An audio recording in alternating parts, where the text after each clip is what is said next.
before we dive deep into the topic. As you know, we love to go into just some research article or newspaper article that's been erupting in the news. And here it is.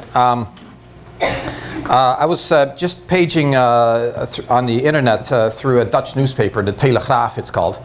And the Telegraaf is always, yeah, it's kind of a middle of the road kind of a news. It's actually a little bit liberal. But it's fun to get their take on world news and we'll see what's happening in the Netherlands. So I was paging through that.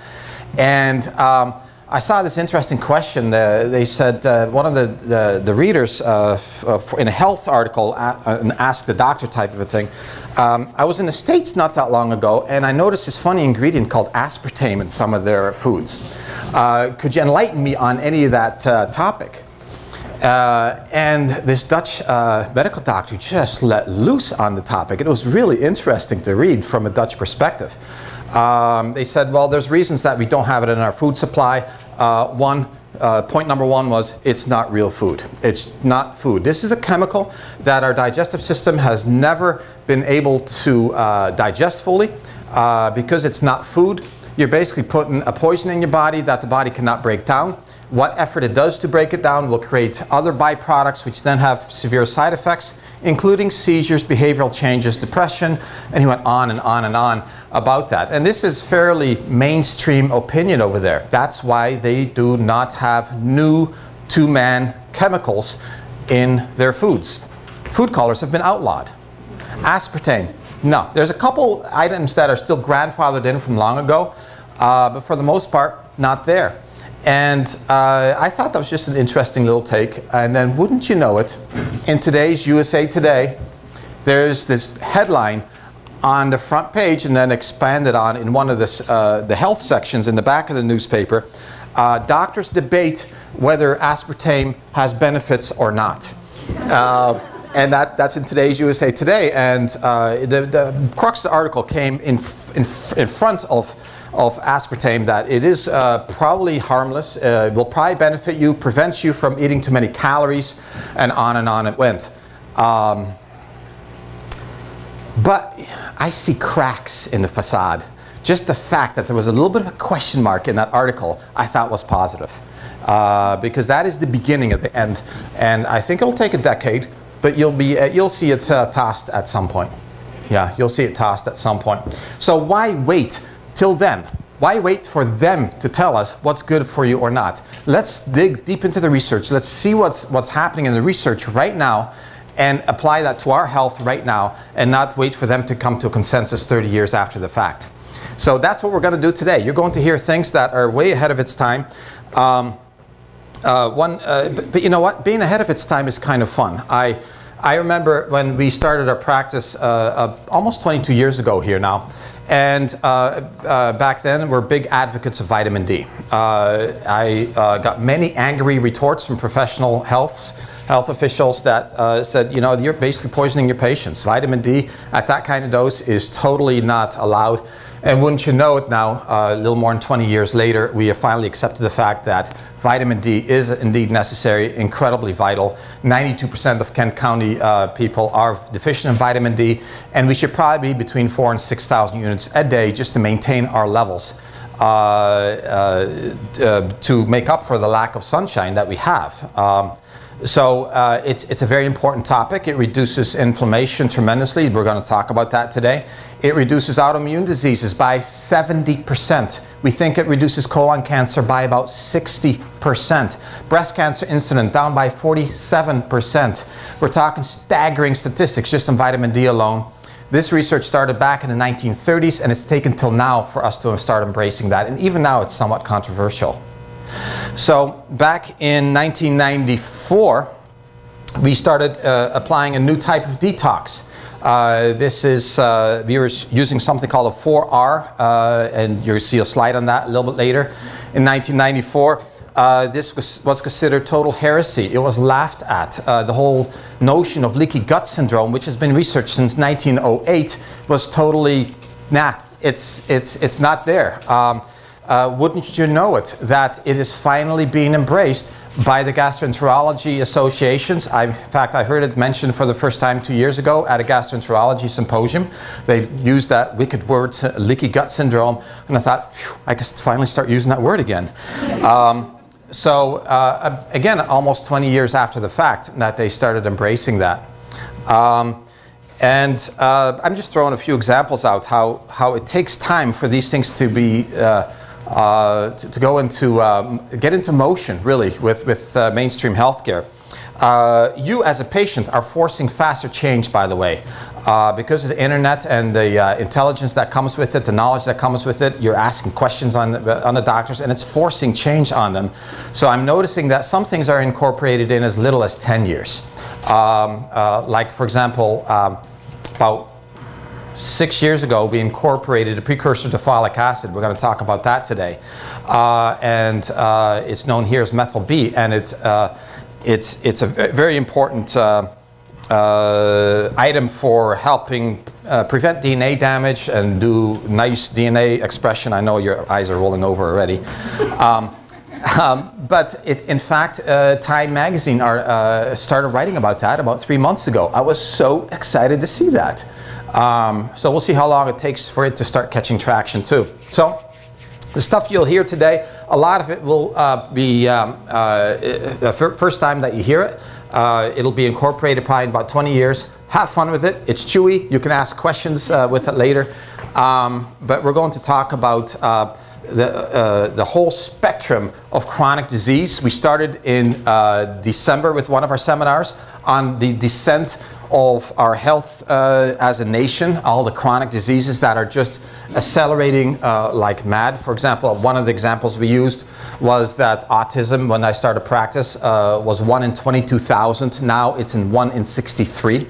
It's a bit of an extreme example, I know, but a lot of these chronic diseases are just roller coasting into a crisis for us as a nation, for our economy, for us as a people. December or January seminar was how to lose weight through detox. And then in February, we really hit on GTTP, which is a marker for toxicity, and how that toxicity is connected to the outbreak of very chronic diseases such as diabetes and, again, obesity. So today we're going to wrap it all up and show you the research behind all that. Let's hit it. Boy, that's one of the longest introductions I've ever done. Sorry about that ramble. But here, exposome. Google this word. I did it again just a few days ago. Exposome is a word that most of us have never heard of, and you will see a plethora of research articles on this word, and that is so exciting because I had trouble in the beginning of our years as practice finding research articles for everything we did. Some of it was folk medicine with good long history behind it. Now the research articles are coming out of our ears. Pick your choice on the radiation, stress, infections, drugs, diet, pollution, and how that impacts us as a being. It impacts inflammation. If you have a pre-existing disease, it's going to hit you hard. Lipid peroxidation. We're going to talk about this, but lipid peroxidation is where your fat gets oxidized, causing byproducts, which causes some pretty astounding inflammatory changes within the body. Is very much affected by that. Overall oxidative stress. A pollutant gives you oxidative stress. You know that smokers look where someone that smokes a lot gets all these lines, it almost looks like leather, their skin. That's oxidative stress. Yeah. It affects your gut flora. And you think, well, radiation, what does that have to do with anything? Well, if you really check out the effects of radiation on the human body, it is absolutely astounding. I'm picking that one because I think this is my only chance to talk about it. Did you know that wearing your cell phone in your pocket for males reduces sperm count by over 40% in just 2 weeks? This has been documented. well studied. It has other changes too, but just that fact alone is really profound. It is very profound. Just 3 months ago, they did research, they expanded on research that shows that 1 hour of use per day increases brain activity in that area, and not always for the better, measurable for hours afterwards. Something happens to the brain with cell phone use. That is radiation. Yeah? We are exposed to various forms of radiation. Do not sit too close to your computer screen. Do not have that electric clock right next to your head when you're sleeping. Just be really careful about your doses of radiation that you get. And be careful where you wear that cell phone. It is absolutely critical. But in either case, it has a profound effect on us as a person. And it creates hormone changes. It affects your immune system. It affects how your receptor binding proteins, which is how we communicate cell to cell. And it's what we're going to talk about today. Hey, Doc. Yes. One of the prime things that we're going to discuss a lot tonight is about how things happen from conception onward. So you're going to hear a very over and over repeating recording about that this happens from the time that you were conceived up to the time that you have happened now. So the exposome is not only talking about your environmental impacts now, but your environmental impacts when you were in the womb. So it really makes a difference if you are thinking about becoming a mother, if you were a mother, you think about everything that's gone on there, because that's how we have shaped our lives up to this point. Yeah, it's a really strong point. And just this simple fact, for example, our heavy metal exposure, 20% of that gets dumped into the fetus. This is part of the reason that the new generation is not expected to live as long as the current generation. It's part of the reason. It's part of the reason that 1 out of 3 of the new generation is expected to get diabetes, which shortens life by 6 to 7 years. Yeah, so these things are incredibly profound, and there's a revolution that's going on in thinking about this whole toxicity disease connection. These are the docs who did the research on POPs, persistent organic pollutants, which really, for the most part, are pesticides. But it's a big class of pollutants, and it was noted, if you were here in one of the earlier seminars, that in Vietnam and Cambodia, there's an absolute outbreak of diabetes, adult onset diabetes. I'm talking insulin dependent. We're talking a very severe form in a higher proportion than in our country today. And these people work hard. They are thin. They eat basic, real food. They're poor, so they're forced to eat well, or normally they don't have the McDonald's around the corner that they can afford to buy. Yet they have an incredible outbreak of chronic disease, and especially diabetes. It is because they got exposed to Agent Orange, a major pesticide, herbicide. Yeah, got its way into the groundwater during the Vietnam War, and we are now seeing the results of that. And we're starting to see the results in the new generation as well. It's really what got the whole research ball going. So these findings suggest that persistent organic pollutants may be associated with type 2 diabetes risk by increasing insulin resistance, and POPs may interact with obesity to increase the risk of type 2 diabetes. This is one of the research articles going back about 10 years ago. There's an interesting side point in this article that it says that pesticides that were banned in the 1980s are still showing up in children born today in umbilical blood. So that's over 30 years ago. It's really important to notice that these are storing in our fats, and we're sending them into our children. A lot of these, they found people that didn't have the persistent organic pollutants, if they had a BMI over 30, which is considered obese, they had a low amount of pollutants, they didn't end up with type 2 diabetes. But those with more pollutants in their bloodstream and had a lower BMI ended up with type 2 diabetes. So these really play into how our disease has progressed up to this point. So increasing literature supporting connection between POPs and type 2 diabetes, and you can see there's a bunch of research that we found. It's way beyond this. There's hundreds of research articles on it at this point. It's fascinating how it's just all over the research journals. And these are the medical journals, folks. It's not just some obscure little journal. These are the peer-reviewed, everybody reads the, or everybody should be reading them, journals, and yet it hasn't really even hit the news. BPA, same thing. The higher BPA exposure reflected in a higher urinary concentration of BPA may be associated with avoidable mortality in a community-dwelling adult population. Okay, so BPA is now also associated with cardiovascular disease, the diabetes, liver enzymes abnormalities. Liver enzyme abnormalities are now becoming so common in my population of patients that every time I see it, it scares me, because it means literally liver cells are dying. That's the only time that these, it's not even a function test, it's a liver cell dying test. It has become so common that the general medical field is starting to ignore it. Oh, it's the new normal. It is not the new normal. Just like fatty liver has now become the new normal. Fatty liver is a really horrible sign of chronic liver inflammation. It's very much related to cirrhosis. It means your function in your liver is down to a fraction of what it was. It is so common that even in kids is not uncommon finding. We're seeing this all the time. So BPA is what is found in plastics. You had an Doc, you had an interesting one with baby bottles that I didn't know. Actually, the food jars. Baby food jars still have BPA around the plastic. On the top, we've gotten rid of BPA everywhere else, but they still leave it around the tops of the baby food, which, if you remember, when baby food's processed, it's hot when it goes into those jars, so then the BPA automatically leaches into the food. So no matter how clean you're buying an organic jar, it's still there. Yeah.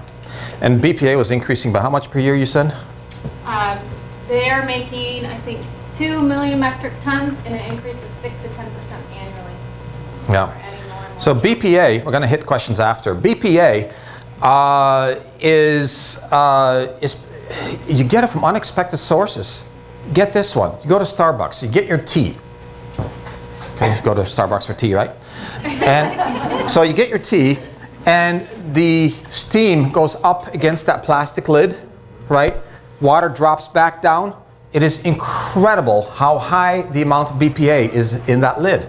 And it's dropping right back down into your drink. And it has profound effect on you. And has profound effect on your kids after you, if you're of childbearing age. Because it stays in your system. We think it stays in your system. If we are the only ones exposed to it, and no one after us is, that it will affect 6 generations. See, it just keeps going, keeps going. It's almost like mercury, it just doesn't die. And we have this accumulation of it, which is really quite scary. So BPA is a big one. It really affects metabolic disorders.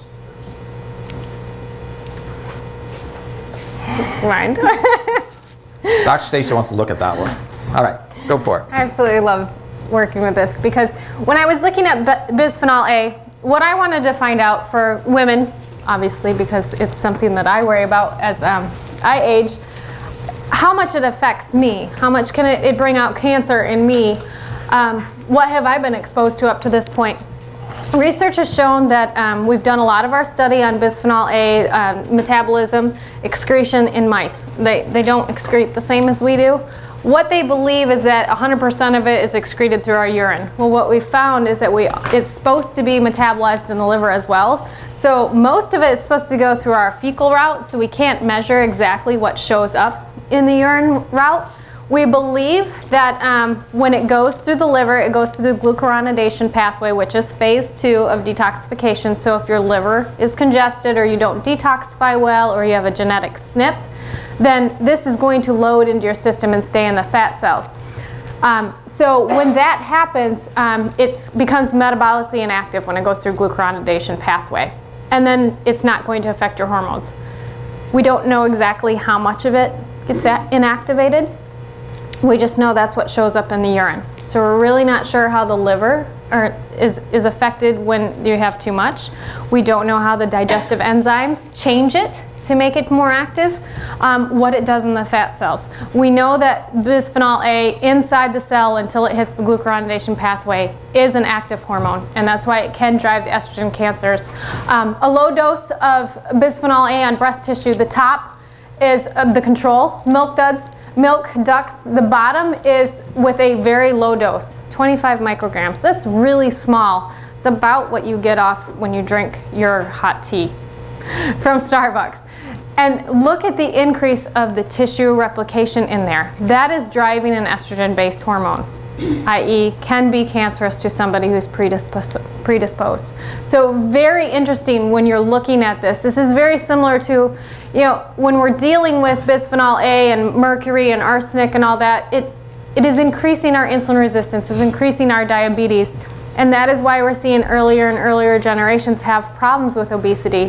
When a mother is exposed to things within pregnancy that can create hormone imbalances, she's 3 times more likely to have an obese child if she gains a higher amount of weight, like over 26 pounds is what they're kind of looking at. So you're 3 times more likely to have a child who's overweight by the age of 3. So just those things alone make a big difference when we're looking at what can I do to make myself better. If we're trying to get the bisphenol A out, this is one of the things that's why we talked about last month with our cooking appliances not using Teflon or the nonstick coats, because this is exactly what phthalates do, and that's what comes from Teflon coating, is they increase this type of action in your fat glands. So awesome. So PCBs. This was one I found interesting because it involves us directly here in Michigan. So consuming fish from the Great Lakes increases body burden of chlorinated hydrocarbons, POPs, and the prevalence of diabetes. So this was a Michigan study saying that our fish creates diabetes. Here we think we're doing a good thing, we're eating fish, we're eating something that's healthy, and yet we're increasing the risk of diabetes. So how the gene-environment connection contributes to chronic illness.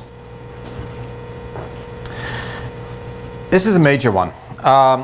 These are new concepts that are arising in medicine. There's the three major paradigm-shifting health science discoveries that relate to healthy aging: emergence, nutrigenomics, and epigenetics. Emergence, you can best look at it this way. Emergence is the sum total of a lot of simple actions that make up one big shift. For example, if you take water molecules and you get them down to freezing, there's some forces, physical forces, that attracts and repels, and they all arrange themselves until you have this beautiful crystal called a snowflake. It is incredibly intricate, it's very lace-like, it's beautiful, and you've all seen the frost up against the glass at the same time, looks like a gorgeous leaf. There's just beautiful poetry in motion, and then got frozen. That is emergence.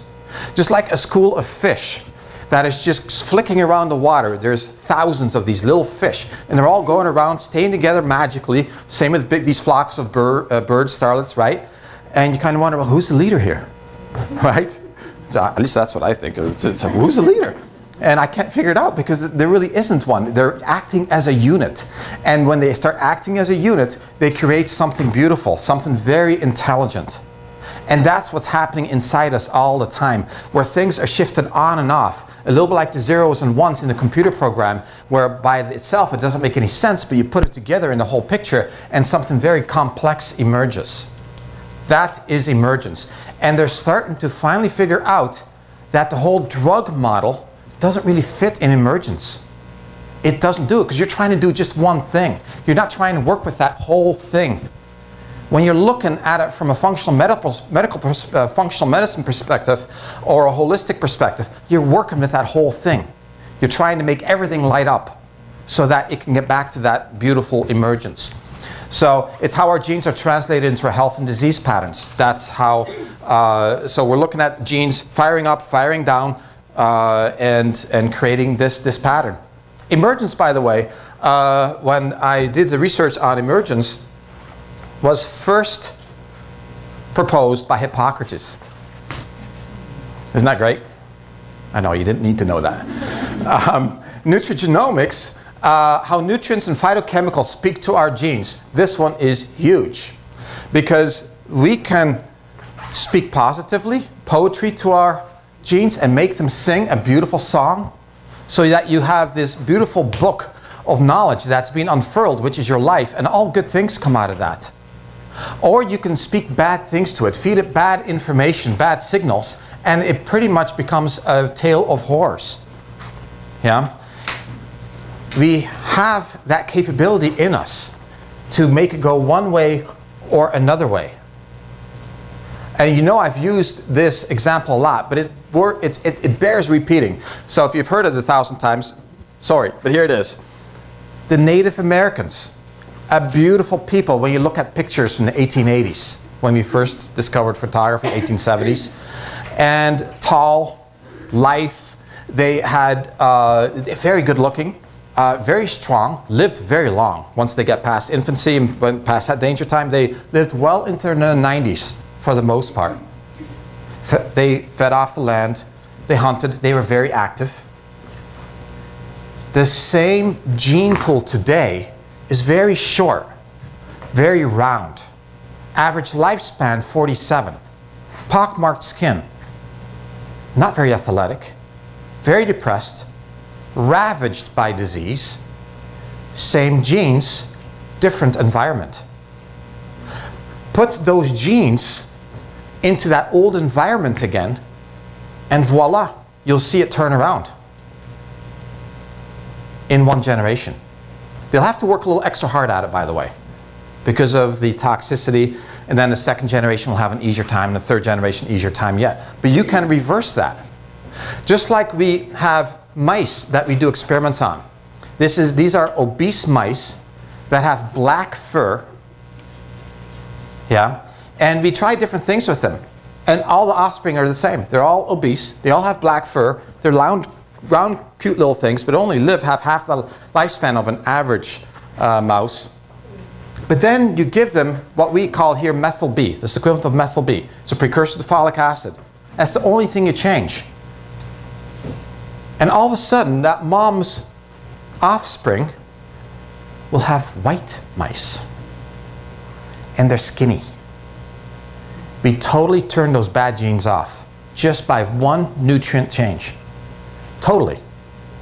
That's methyl B. Turns genes on and off. We'll talk about that more in a sec. Nutrigenomics. So we can change our gene environment with mercury. We can change it with stress. Even noise can do that. Yeah.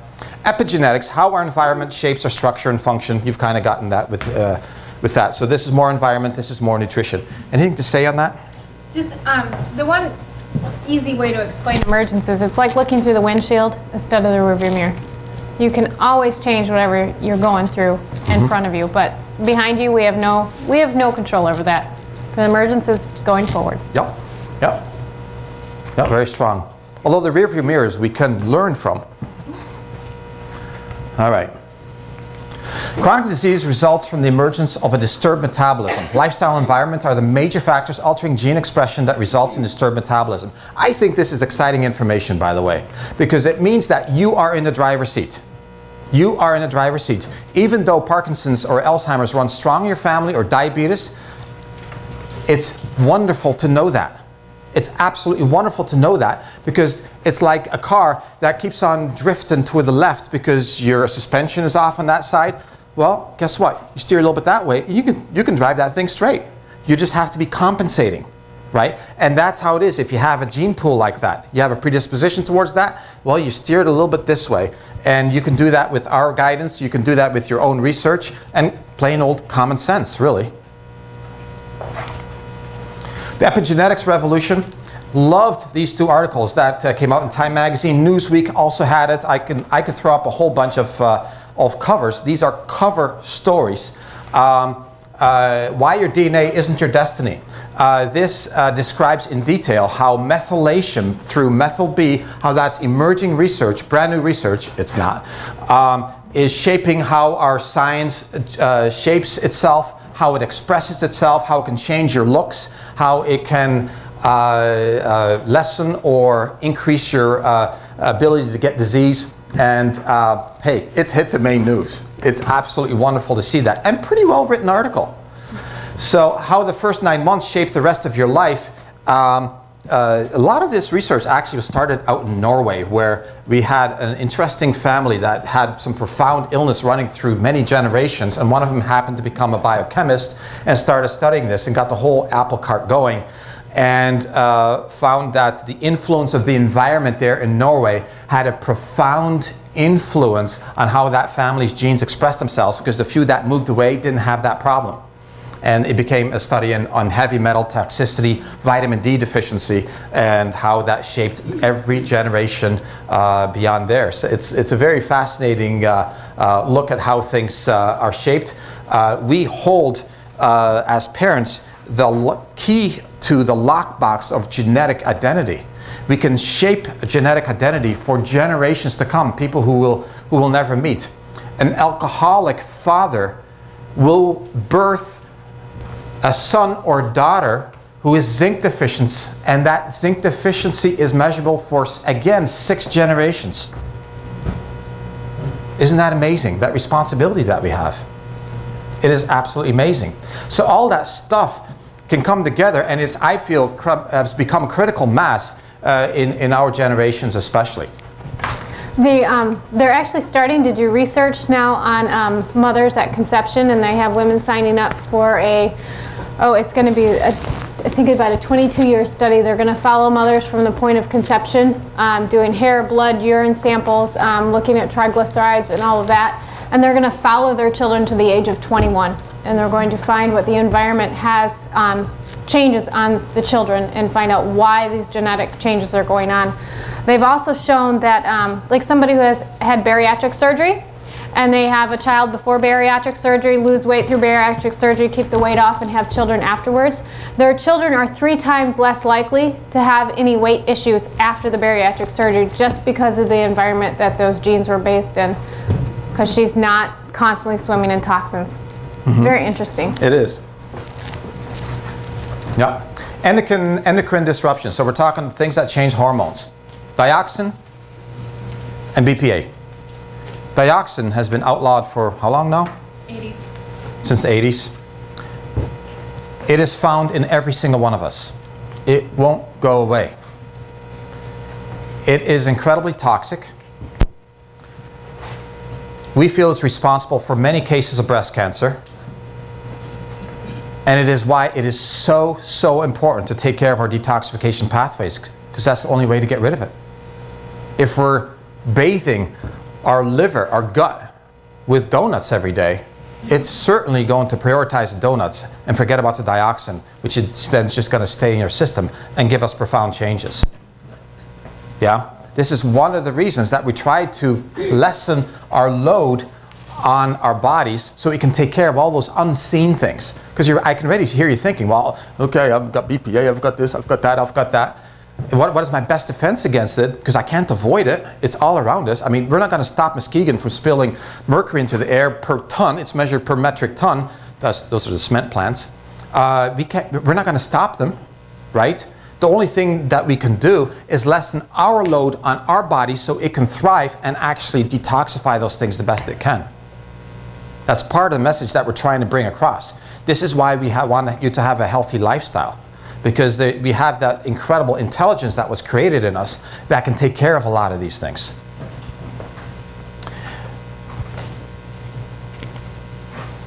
The increasing scientific literature on endocrine disruptors and disease, and the environmental causes of cancer, endocrine disruptors as carcinogens, and the impact of endocrine disruptors of endocrine targets. Basically says pollution gives us hormone changes, which leads to cancer. It does a lot more than that, but this one was reviewing, these are articles from 2010, and in peer-reviewed medical journals. They're waking up to that fact. It's wonderful to see. Linus Pauling Institute has been doing some research on like broccoli and cruciferous vegetables and how it can prevent cancer in generations down the way in children. So they're thinking that with their research as they're moving on, that there's possibility things that we can do for eating habits for women to help prevent diseases later on in embryonic life. or a children's life after the embryo. So, yeah. A serving of broccoli, plain old broccoli, increases detoxification at least twofold, more than that in most people, for 36 hours. Phenomenal medicine. Mitochondrial poisoning, energy deficits, oxidative stress, and glutathione. This is huge news, as awkward as that sounds. GGT and glutathione resynthesis. I know. Buckle.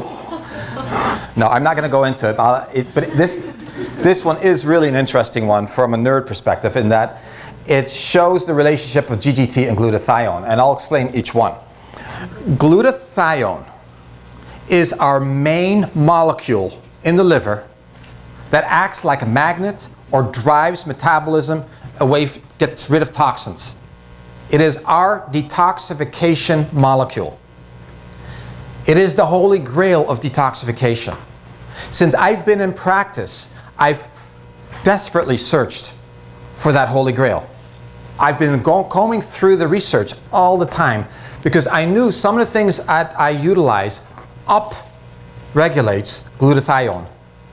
If I can get glutathione up, you can withstand so much more toxicity. You know, though, everybody's got this great uncle or great grandfather who smoked 3 packs of cigarettes a day or cigars and lived to be 90, right? I mean, we all know those people. And they abuse themselves in every which way and seem to be doing just fine. I want you to know that if they had a healthy lifestyle, they would have had a more productive life and a healthier life and had more energy and all that. But still, they managed to not succumb to the assault of the toxin. This is the lucky 1.5% of the population that has high amounts of glutathione. It can just grab a toxin and get rid of it. So if I can magically get the glutathione levels back up, because in chronic disease, often glutathione levels are down, boy, we'd be in business, wouldn't we? We have some elusive clues. We know coenzyme Q10 helps. We know exercise helps. We know just unloading the body, get rid of the stresses, makes glutathione drift back up. We have some other nutrients now at our disposal as of this year. So this is very new emerging research that I'll share with you in a minute. But one way that we can get a sneak look at our glutathione levels is through something called GGT. This is a marker in your blood that you can just ask. It's easily available, it's not expensive, and gives you a real good idea on your pesticide exposure, your heavy metals exposure, and how loaded down your body is by all that. How effective are you with detoxifying? This is a really important marker, and it is related to glutathione, how it's broken down, and you get your GGT. That's all I wanted you to get out of this diagram. The two are connected. And I could have just said so, right? But so, and this one is interesting too. Body mass index was not associated with prevalent type 2 diabetes when GGTP was low normal, suggesting that obesity itself is not a sufficient risk factor for type 2 diabetes. Translated, this one is so important and so fun, and it just opens up so many doctors' eyes when you show them this article, because here it is. If you have someone who is grossly obese, but yet they have GGT levels that is pretty normal. In other words, they don't have that much toxicity in them. They don't have the pesticides, the BPA, the dioxin, the heavy metal residues in their fat cells. Their risk of diabetes and hypertension and all those things that go with it is not that much more than the general population. So that puts in doubt the whole notion that just obesity alone creates diabetes, doesn't it?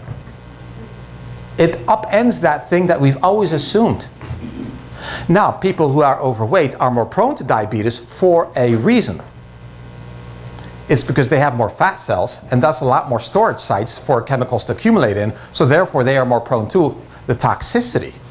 Does that make sense? So that's how that works. But we have plenty of patients that are real thin that come in here with adult onset diabetes, and I can guarantee you their GGTP is what's up. Yeah? So, there it is. Results indicate that BPA at concentrations less than 0.1 micromolar cause an extreme depletion of intracellular glutathione as well as increasing apoptosis. What that says is that BPA at incredibly low concentrations, so just mere exposure that all of us are exposed at, can have a severe effect on your glutathione levels, which is your detoxifying molecule, yeah, and increases cell death, apoptosis. Cell death is aging, deterioration of health. When you do a BIA here, that's bioimpedance analysis, it's when your phase angle drops very low. That's actually measuring apoptosis. Yeah? So everybody going home and checking their phase angle all of a sudden. Where am I at? What's going on? All right. Serum GTT levels were increased significantly in Alzheimer's disease patients. To evaluate the role of GTT as a marker of oxidative stress in Alzheimer's disease, further studies are needed. To me, this was so huge.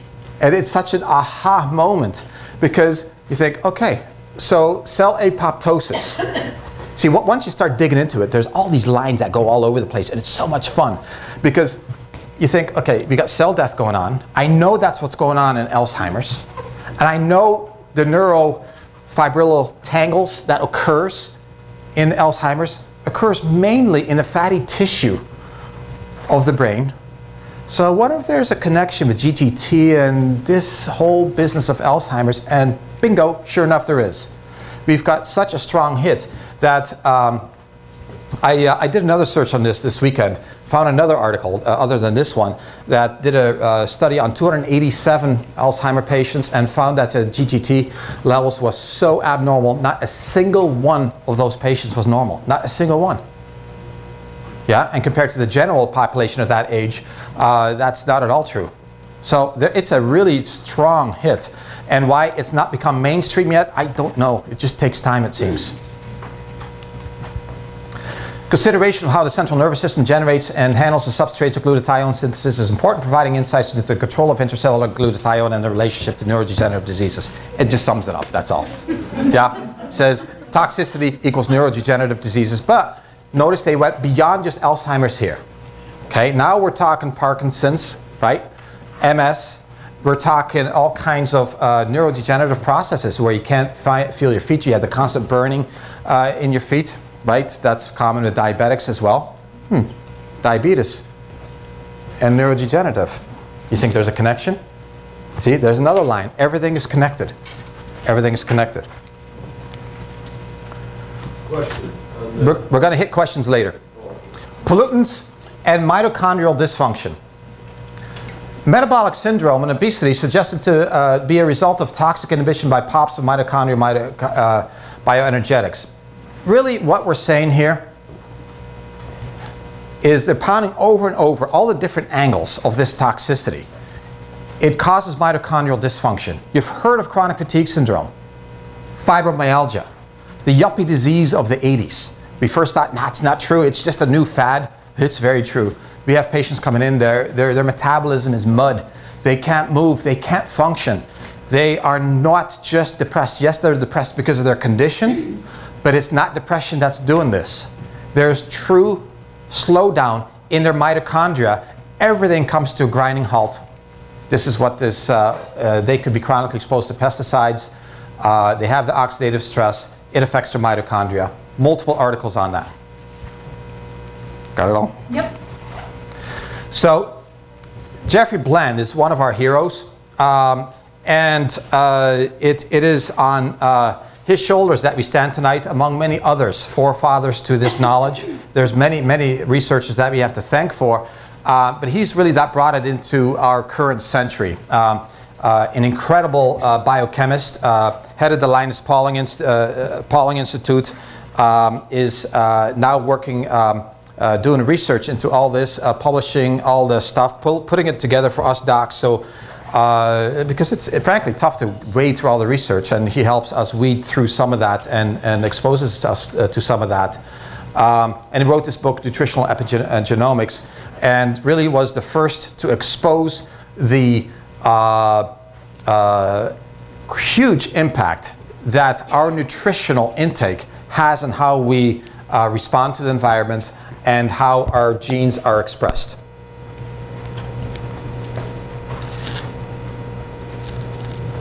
This is from Journal of JAMA, Journal of American Medical Association. So this is probably about as conservative a medical magazine as there is, very, very mainstream. And in 2008 they said, including epigenetics into epidemiological studies of human disease may help explain the relationship between the genome and environment, may provide clues for modifying these effects in disease prevention and therapies. Provide clues for modifying the effects of the environment in disease prevention and therapy. In other words, they're talking about changing genetic expression here back in 2008. They're starting to embrace this whole thing. Why don't you hit this one? Okay.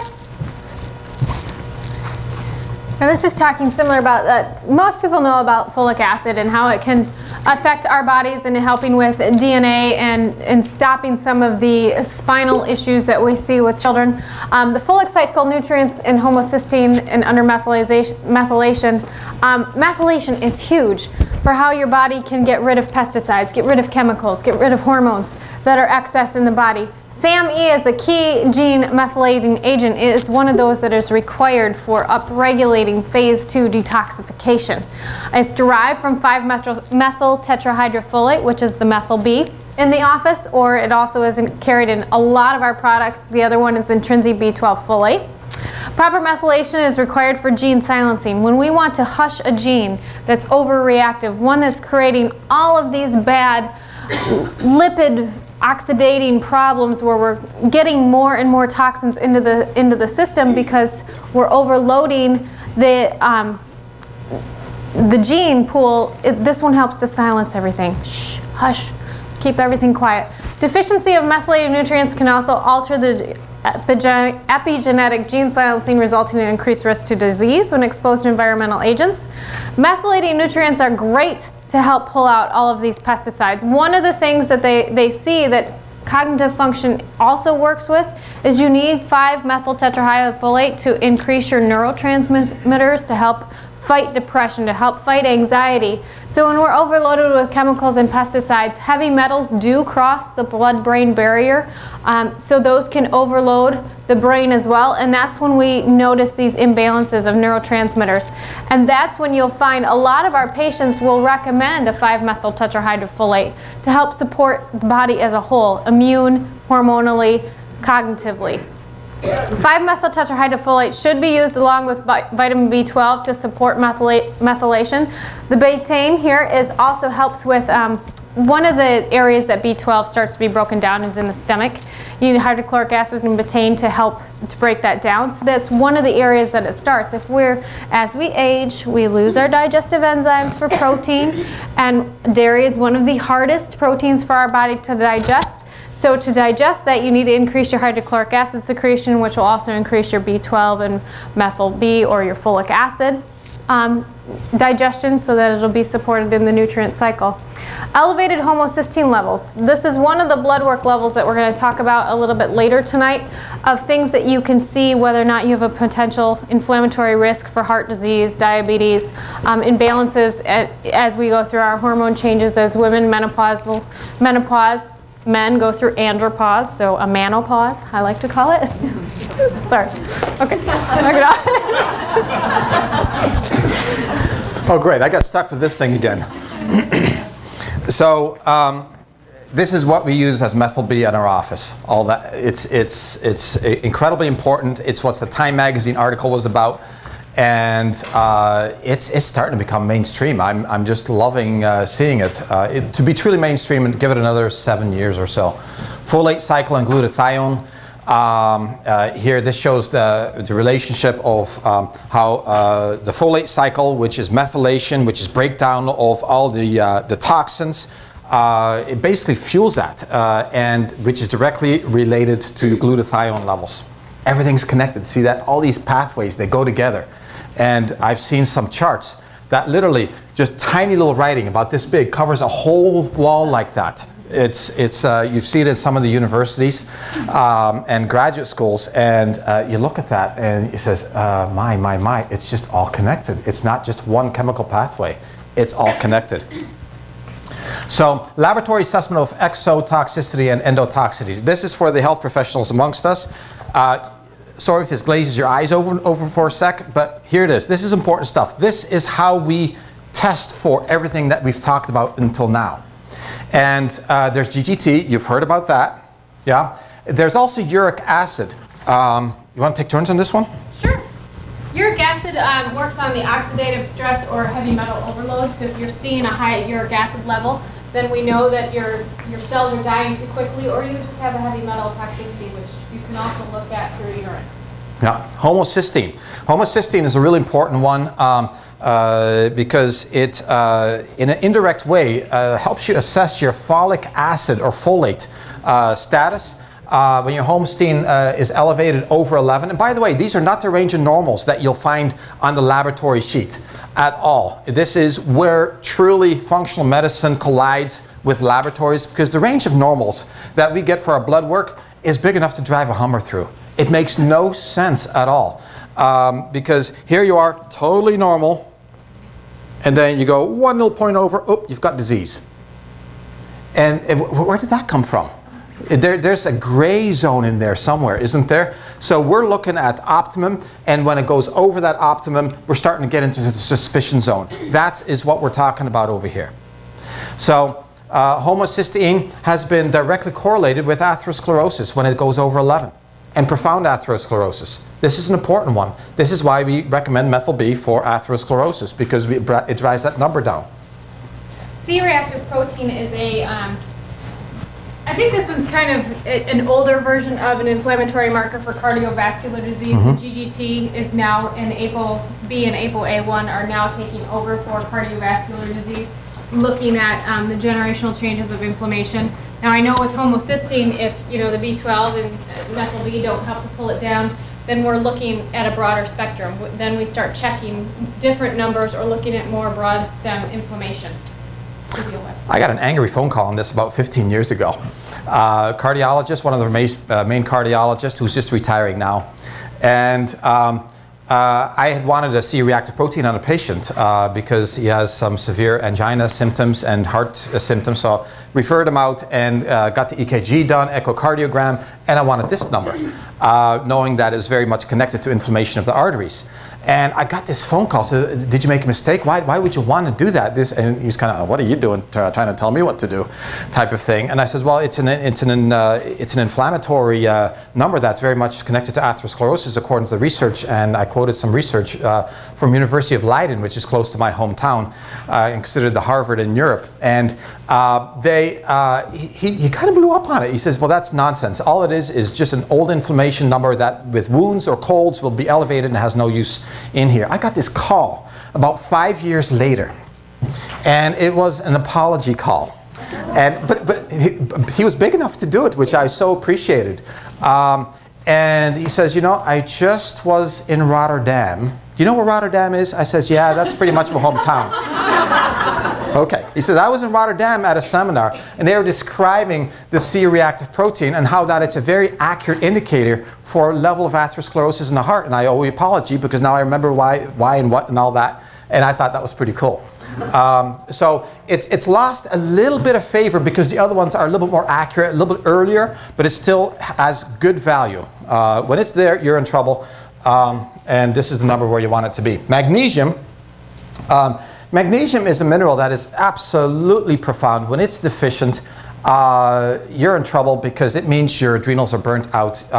You're no longer able to keep your blood pressure where it should be. Your arteries go into spasm. And it really means the body's been under a lot of stress. It's the number 2 nutritional deficiency in patient population. Yeah, the number 2. Thinking, okay, what's number 1? What's number 1? Vitamin D. Actually not. It's really high up there. Vitamin D is actually number 3. It is water. Yep. Okay. Easy to measure water. Yes. The ANA, or anti-nuclear antibody titer, this is one that we see a lot with, this shows a lot with chronic disease. If this comes up and, they've tested for all these other antibodies that could be coming up, SLE, lupus, lupus, Sjögren's, all of those come up and I see this, I look first to thyroiditis, because thyroiditis is one of those main keys that can point in here, but this is definitely an inflammatory marker. Usually, when these numbers show up, you don't want to see any positives on an ANA because then it's telling us that you have some sort of cell attacking the body.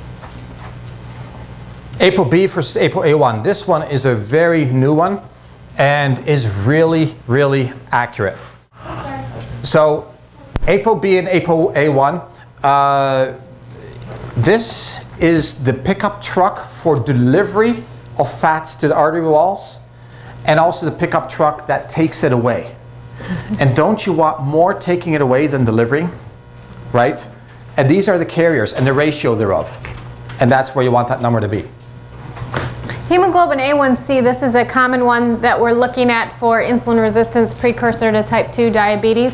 The higher this rises, the more insulin resistant a patient can get. This one ties in nicely when you're looking at cholesterol with triglycerides. If triglycerides are high and the hemoglobin A1C is high, then we know that we're really on the degenerative path and we need to get the insulin resistance under control now. Vitamin D, you definitely want over 30, but you know, you really, to be optimal, you have to be at 70 to 90. That's where you want to be optimally, and that's in the summertime. 50 to 60 in the winter is possible, but we always, 50 is really the cutoff. Anything less than 30, and you're getting into severe deficiency symptoms. So it's a very important marker. It should be part of every single blood test. Do you want to discuss the 125 to 25 or? Nah, it gets kind of complex. Okay. I think we're overdoing it already. Body mass index, this is one that we don't tend to look at a lot as characteristics through the bioimpedance analysis that we use in the office because we're going to look at body composition with muscle per fat percentage. You always want your muscle mass over your fat percentage. That means then your body is metabolically active. It can keep the energy up. But a good basic number to be under for BMI is 27. Yeah. Now, if you're really high muscle, your body mass index will be artificially high. Mm-hmm. My body mass index is it hovers between 27 and 28. So, in theory, according to the government, I'm quite overweight. So you have to. What also matters, maybe even more, is the muscle mass. How much? Because it weighs a lot more. And so if you're low body fat and a little bit higher in muscle mass, it's just going to artificially skew that number. 30% body fat, and that's kind of what I'm talking about. And you've gotten this out of the storage so far. If you have a lot of body fat, you've got lots of storage sites for these chemicals, don't you? And you don't want that. Urinary microalbumin, when this one starts to show up on urinary tests, then you're looking at some pre-kidney damage long term, so you want to try to figure out why the detoxification is not working to help support the kidney. It means your pH is off as well.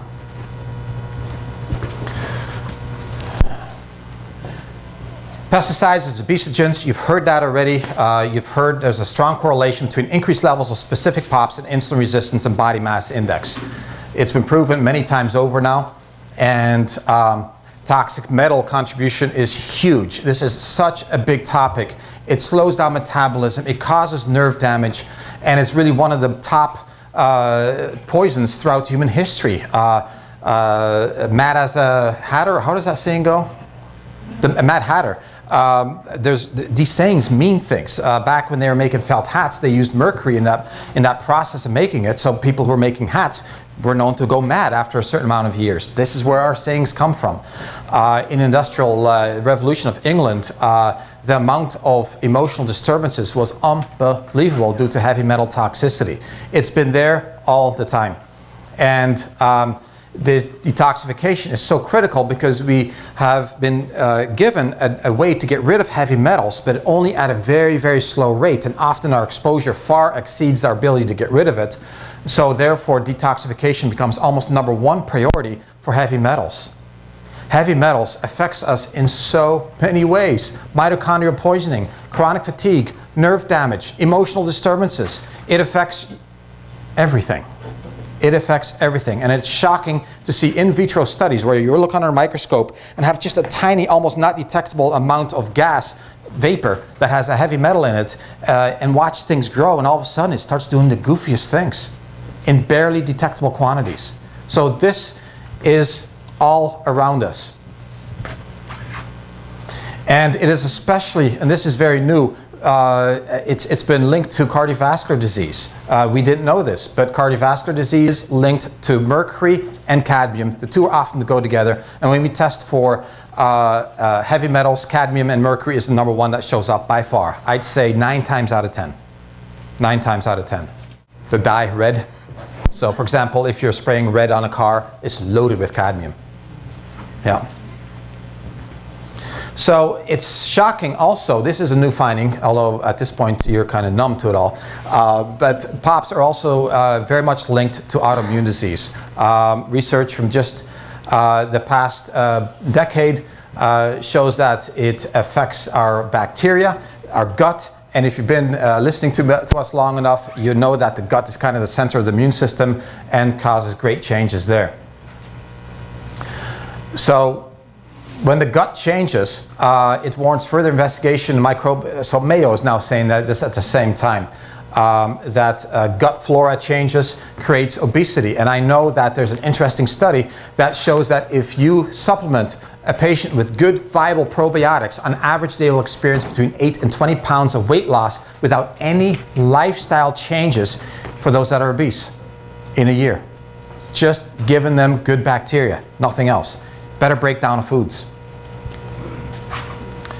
So, but what is absolutely critical, and we've really played with this game since for decades, is supporting phase 1 and phase 2 hepatic and gastrointestinal detoxification, is where phase 1 in the liver is where you take a fat-soluble pesticide and create it into a water-soluble toxin.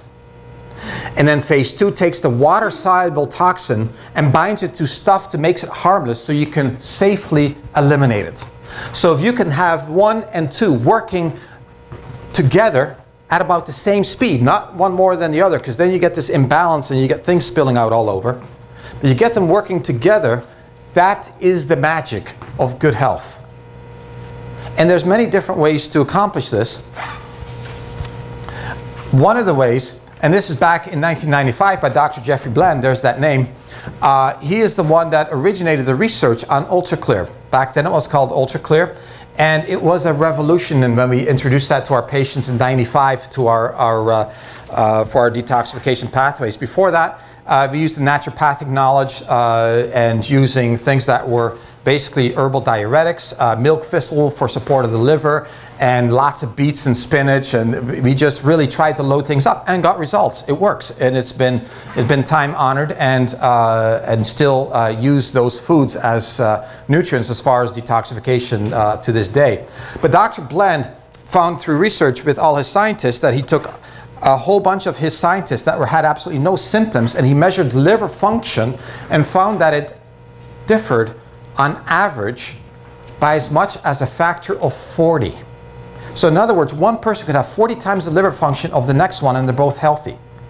So he tried to figure out ways, the ones that were very low function, to how can we speed up metabolism. So we started with a very few patients, and he worked with the nutrients that we knew until he finally got it into the right ratio, and then started some pilot studies to do it into the general population, and from that UltraClear was born. It went through a bunch of iterations, and the very latest iteration, where we now have included some nutrients to push out heavy metals, is called UltraClear Renew. And UltraClear Renew is our #1 way to detoxify patients because it also pushes out heavy metals. In fact, heavy metal excretion is increased by 87% in the first 36 hours alone that a patient uses this. It tastes horrible. I hope they do something about the taste, but my oh my, the results that we get. It's botanical derived, whole food, uniquely benign side effect profile for the nutritional management of fibromyalgia. I had a patient that was very toxic come in for reported findings last week. You talk every autoimmune disease, you could almost make a check mark. Just amazingly inflamed, 31 years old, and was basically getting to the point of no function. I put her on just a little bit of this UltraClear Renew and got the call over the weekend. You know, I'm just really feeling depressed. I'm feeling all achy. I think the UltraClear Renew is not sitting well. It wasn't that. I told her that it was the withdrawal of foods that her body was addicted to. The easy to break down junk foods. That all it takes is one digestive step to break into sugar. and gluten withdrawal. Yeah? And Tina is going to talk to you about that later, but this is a real important one. Her opiate receptors, which, yes, is related to opium, were just firing up, creating withdrawal symptoms. It's like a drug addict going off. And I hated to tell her this, but it's about to get worse. Yeah? But we go through that cycle, and then we come out the other side shining. Like Dr. Stacey said, looking out the windshield, not in the back mirror. So essentially what we do for patients like that is put them on a 4-hour program. And credit goes to Dr. Bland for this one, because he's the one that designed it. It now has become common knowledge across the world. This is how you detoxify. It started back then. And I was privileged to hear it for the first time back in 1988 when I was attending one of his seminars. And it was so interesting to see the seminars, because it was just a bunch of hippies in the audience. Hippie doctors. You know, the long hair and scruffy beards, and they looked a little not so professional. And about 24 at the most. Yeah. Now you go to some of those symposiums, like a symposium that we hope to attend in Bellevue, Washington in April.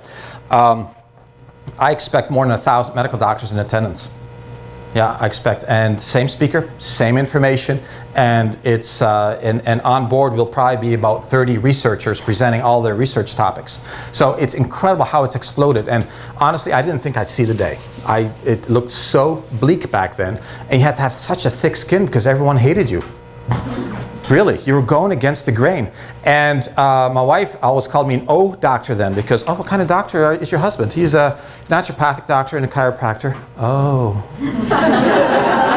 Yeah, we don't get that quite as much anymore. So the 4-hour program for gastrointestinal restoration, one is remove. Want me to hit that one? Yes, please, sorry. So you remove the foods that are causing a reaction. So you remove inflammatory foods. Yeah. You remove the bad bugs that are in that patient. You remove the toxins by doing that ultra clear renew or something like that. The second step would be replace. Yep. And this is where, as I talked earlier about as we age, or as we've eaten just a terrible diet, we lose digestive enzymes, we lose the hydrochloric acid in our stomach. So we may have to add in the hydrochloric acid secretion to help break down proteins, to help break down calcium, magnesium, B12, and pancreatic enzymes to break down the rest of the protein, the carbohydrate, and the fats as we go through the system to help fight the insulin resistance as well. And then we add back in what's been lost over time, the good bacteria, because they make up 70% of digestion, 70% of your immune system. They metabolize hormones. In fact, they can even manufacture hormones. They get rid of spent hormones. These bugs are so important. We have so many more bugs in our intestines than we have cells in our body. It's a whole ecosystem, and they work in that whole system of emergence to create this beautiful story of our life, hopefully. And so probiotics is important. Make sure it has live activity. Last time I checked, 7 different brands, only 2 had live activity. One of which had experienced genetic drift, which means it was bad also, even though it was alive. So this stuff is really fussy. So a good probiotic is really important. And a prebiotic, which feeds the good bacteria, is also important. And the prebiotic, what it does is it feeds the good bugs. Our sleeping giant there is endorphin. Endorphin destroys the bad bugs, gives food for the good bugs, helps them replicate, and at the same time gives food for the gut wall to repair itself, so it can no longer be called that weird word, leaky gut syndrome. And then repair substances, things that you can use are L-glutamine, aloe vera polysaccharides, which also help with constipation. Very nice. So if you're constipated, toxins stay in there. The glyceride form of licorice. These all work very nicely to continue the healing process of the intestinal tract. Vitamin E, zinc, carnosine is very big in ulcers, if you get ulcers in the stomach. Pantothenic acid, fatty acids, EPA and DHA, and L-arginine. These all help to repair the entire digestive tract from stomach all the way to colon. So the digestive tract is so incredibly important, because let's say you have a bacterial overgrowth due to antibiotic use or ibuprofen or Motrin use. Yeah, let's say there's too much of a certain bacteria. Now when banana comes in there, it no longer gets digested properly. It is actually fermented, rotted away. Byproducts from that are totally different than food particles. Crosses the blood-brain barrier, crosses into your whole system, has to get stored somewhere, and that is creating toxicity from within, isn't it? So now we're talking toxic here and from the outside, which overloads the patient, equals chronic disease. That's why we're spending time on the gut now too, not just the environment. Does that make sense? Okay. Tina, I'd love for you to discuss some of these, because Tina, basically what Tina does is this, among other things. I noticed the emotional factor is not really mentioned here. There's no mushy button on there? There's no mushy button. I just hit it for you. There, thank you. Oh, now I get to be mushy. This is actually the fun stuff for me. Hi everybody, I'm just going to take a minute. I'm sure this has been a lot for you, but I really always make an argument for some practical how-to thoughts as far as taking some of this home.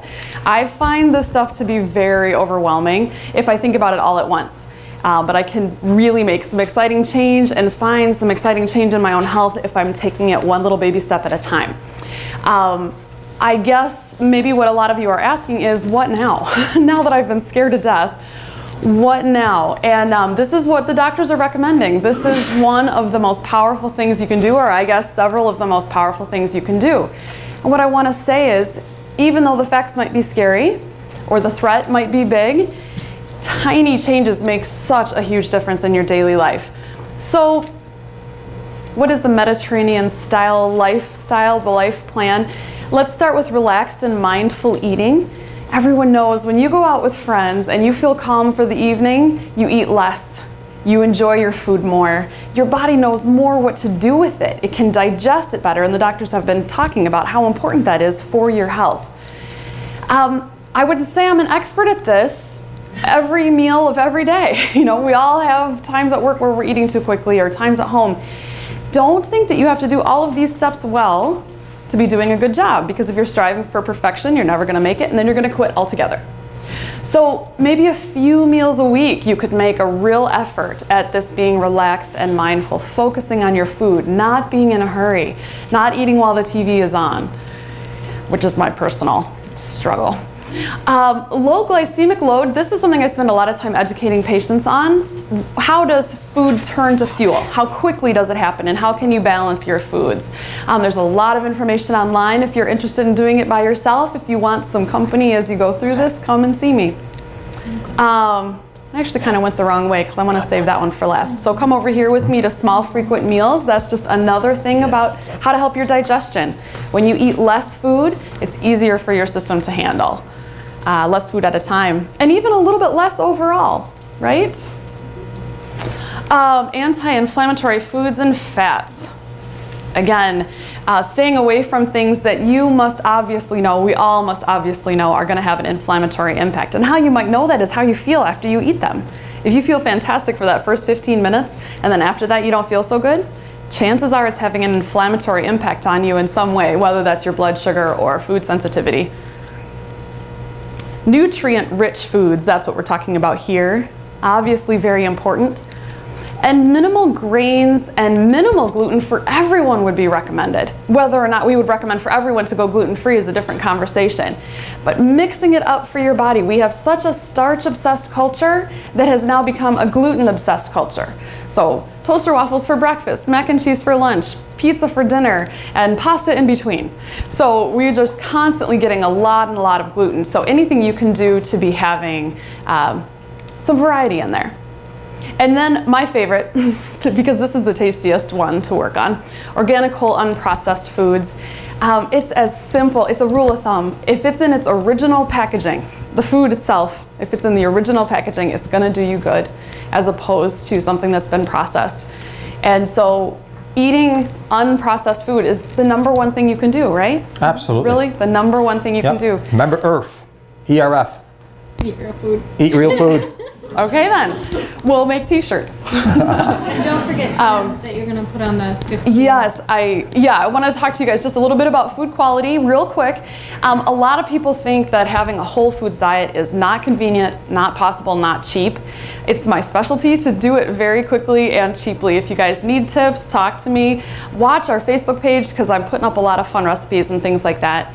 With a good dressing, you can just make a whole head of broccoli steam gourmet and be getting the amazing disease-fighting properties of that. And we are posting my favorite new salad as of yesterday because I couldn't stop eating it. It's a whole new one. And there's this Dijon vinaigrette salad dressing that we're going to put up on Facebook. You do not have to be on Facebook to see our posts, by the way. So just Google DBC and Facebook if you're not on Facebook already.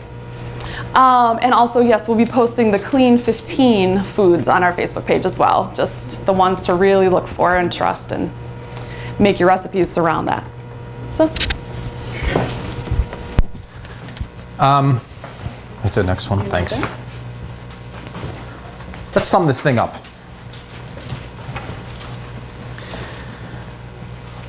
Always address the gut first. If a patient's constipated, we're not detoxifying. It's just sitting there, reabsorbing. That's why when we go into detox, we address constipation first. Number one rule. It's an old naturopathic rule because back in 1908, Dr. Mency proposed this saying, which has become famous since then: death begins in the colon. Yeah, it's a very powerful naturopathic saying. Constipation, can't have it, it's critical. Always remember vitamin D and methylation status. Okay, we've got to methylate. That's where we use that precursor to folic acid. And we never really explained it, so I'm going to do that real briefly now. 40% of patients that have Northwest European descent cannot absorb folic acid real well. It's a genetic SNP. 40%. They can absorb the precursor to folic acid. It's called 5-tetrahydrofolate. Never mind the word, we call it methyl B. Yeah, for that reason. And this 5-tetrahydrofolate is huge because it fuels that methylation pathway, and that 40% can absorb it. And for the other 60%, it's a superior form of folate anyways. So that's absolutely critical. Vitamin C and magnesium glycinate are good additions to decrease symptoms associated with detoxification. We chose magnesium glycinate because it's the only magnesium not irritable for the bowel. And it is 6 times as absorbable as regular magnesium. And this is important because magnesium is one of our top deficiencies out there. Relaxation, breathing, emotional detoxification. Detoxification doesn't work well when a patient's agitated, their stress hormones are up, they're inflamed from that. So absolutely, this one here is critical. Didn't spend much time talking about it because you know what? It's hard to find research on this, but everybody knows with a sense of reasonableness, let's follow the law of reasonableness, that this is a big topic. And sometimes you just have to go to the law of reasonableness. Zinc fuels detoxification, common deficiency. And this one over here is a combination that we use. It's called Metalloclear in our office to keep heavy metal detoxification going. And there's one other one that I really want you to know about, and this is the new one called Allopars, which is the one that raises that magic button, glutathione. This is the aha moment I've been looking for years, the holy grail. I can now raise glutathione levels with, yes, exercise, coenzyme Q10, good nutrients, unloading the liver, doing all the things necessary, and we can directly raise glutathione levels with Allopars. Experimented with glutathione patches. I've seen the research on injections of glutathione. None of that works. This one does. And we've had our first few patients graduate from a 2-week intense therapy with this Allopars, where I give 2 of them 3 times a day, along with this Ultra Clear Renew. And it's like waking up the brain. All of a sudden, there's color coming back. The rash is disappearing. I see things happening in fast forward, and it is so much fun to see. This is why we do research. This is why we attend symposiums, to get these aha moments that we can then directly help you with. So, really what we did is we painted this whole scene of all the toxins that we're swimming in. We're swimming in a sea of toxins. And our best defense against that is to be healthy from within, to reduce the load from within, and to feed our detoxification pathways if we're over the edge. We discussed how BPA, for instance, is definitely related to autoimmune diseases, and it is related to things like diabetes. We discussed that obesity itself is not the cause of diabetes, but we said that it's really the toxicity that is associated with obesity that is causing the diabetes, and probably other autoimmune diseases. Talking about autoimmune diseases, one of the main things that fuels that is pesticides, is what we is also what we eat, as well as vitamin D status. So we discussed ways that we could decrease the load on our body, including the 4R program of detoxification, and using Ultra Clear Renew as an initial, and then using Allopars to get the glutathione levels up and running. And emotional toxicity and stress is also a very important factor here. And we discussed how the Mediterranean style diet is so critical for all this, not only for maintenance but also for getting well. Mediterranean style diet has got the most research behind of it compared to any other diet, and that's the only time you'll hear us use the word diet, because we don't think it is a diet. It is a lifestyle. It is the way we eat, it's the way we should eat, and has all the evidence to back it up. And basically it's ERF, E-R-F, eat real food. There's lots and lots of books written that you gotta have more of this, and this one says no fruit, and that one says that. But basically, when it all comes together, if you eat real food, for the most part, the body will sort through it all. And that's why the Eskimos up in the northern hemispheres can eat lots of blubber, and the people in Hawaii can eat mostly just plants, and they can both be very healthy as long as it's real food. Our body knows how to sort through it all. So you don't have to go on some fancy schmancy diet that has this magic weight loss. And please don't ever go onto these medical weight loss programs, because you have no idea how busy those keep us. Yeah, they do not work. You need to eat real food. You need to use nutrients if you're deficient in them. And remember, nutritional support supplements, the word supplemental is in there. It starts with food, and then we supplementally give you what you're missing to get you back up to the level where you should be at, due to the fact that it's so hard to get all of our nutrients that we need for today's stresses in our food supply. Also, our food supply has gone down a bit as far as quality, more than a bit, and that's a whole other topic, and that's where the 15 Clean Foods on our Facebook is going to come in handy when you look that up. So what I want you to get out of this seminar is a sense of hope, that you can change your destiny, that you do have control that God has given us, and it's amazing what you can do with your health. If you can change the way that a gene is expressing itself in a patient who has Down syndrome, or the Native American who has become short and round, and make them long again, or you change the fur on a mouse from black to white, and from fat to thin with just one nutrient, look at what you can do.